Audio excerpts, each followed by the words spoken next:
What up, patients? It's your therapist, Miller. And frankly, I'm a little disappointed.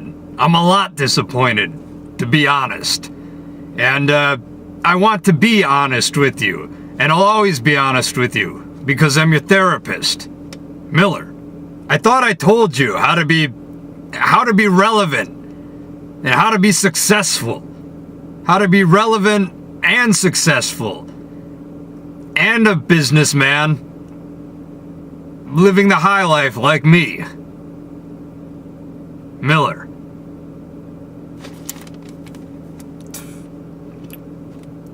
You know, I really didn't think it would be this hard to galvanize you people. You know, I expected that my audience of all people would be self-actualized and self-motivated. But I understand it's difficult to pay attention to what I say and obey my orders. I understand everyone has the the attention defibrillate disorder syndrome, and it's very distracting, and I understand that. I understand. You have to keep with the times. You have to stay young. I understand that. All right? You can trust me. But I don't really trust you. What the hell is wrong with you? And you know, a lot of people think I'm condescending, you know, and it's funny because, you know, words change over time. You know, back when, in the old days when Jane Austen was writing Moby Dick, you know, a lot of people, it was a good thing. It was a good thing to be condescending. Everybody wanted to be condescending. It was the thing to be. It was the latest. It was the hippest. You know what I mean? It was a good thing to be. It meant that, you know, someone who was superior in blood and in material wealth could mix with riffraff. And it's all right. Because it's a new tomorrow, you know, it's a clean chalkboard, it's a blank tombstone, and we can do it together. And I'm going to teach you how, again. There are things you can do daily. There are daily routines that pave the pathway and activate and magnetize success. Success is a precious metal and you have to attract it. I'm not a morning person and I'm not a night owl. I like to sleep and nap, and I usually sleep until around noon. I'm usually not awake before 11 o'clock. And I have several waitresses and chauffeurs in my employ, and they bang a gong to wake me up in the morning. It's really the only way that I can wake up anymore. You know, I'm a heavy sleeper. I tend to sleep through other noises.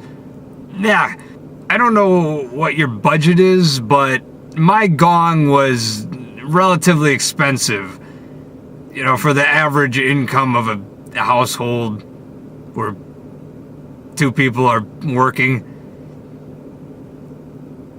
But if you can spare the change, I recommend the gong.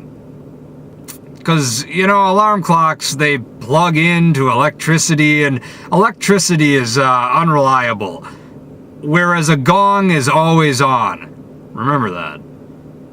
Should the gong fail to wake me up, the waitresses will tickle my body, you know, my feet, my armpits, the vicinity of my groin, usually not my groin.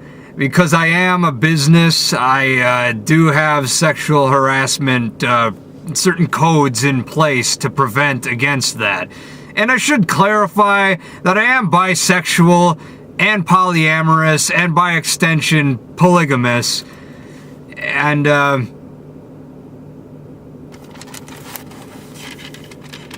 well, you know, the gong is frankly a distraction. Because, I do lucid dreaming, and it interrupts my lucid dreaming. And I spent a lot of time and money to achieve lucid dreams, so it really annoys me when the gong sounds too early. It sounds right in the middle of a dreamscape. It's really annoying. It's irritating, and the tickling too. It can really become a problem, and it has, and I've had to reprimand and even terminate several of my waitresses throughout the years just for really just overdoing it. There's a difference between tickling and roughhousing and sexual harassment. It's all a sliding scale. But, if any of you are watching this, exit the browser. Thanks. So when the waitresses wake me up, I usually have some... So when the waitresses wake me up in the morning, I usually have a few words prepared for myself. And I tell myself that I have lots of energy. Lots of energy, like megatons, like fucking packages, boxes, envelopes, whatever you need. And I tell myself I have lots of energy 4 to 5 times, and then I chug a pot of coffee while I lie in bed. And we're talking expensive coffee, because I'm a coffee snob, and I'm willing to wager that a large part of your problem is the cheap coffee that you likely drink. Cheap coffee, it doesn't taste as good once you've tasted success. I like to sit in bed for several hours after I wake up in the morning, just to relax and unwind from the day before. And, I don't usually eat. I don't like breakfast. I'm not a fan of breakfast food. It's not the most important meal of the day. In my opinion, dinner is the most important. Steaks. Good steaks are expensive. But, really the most important meal of the day is goals. You have to have goals. Self-improvement, self-betterment, dinner etiquette. Once you've mastered these, then you can eat. Life is not a 12-foot party sub. Alright? You know what I mean? Life is like a movie theater. You'll face many choices in your time and dodge many bullets. Life, in the big picture, your life, is like the signature in the corner of a painting. That scribble that nobody gives a fuck about. And that should inspire you to better yourself constantly. Constantly progress. Never stop. Never. You have a lot of people to impress. There are billions of people watching your every move, every day. You have to impress them. You have to satisfy them. You have to prove yourself to them.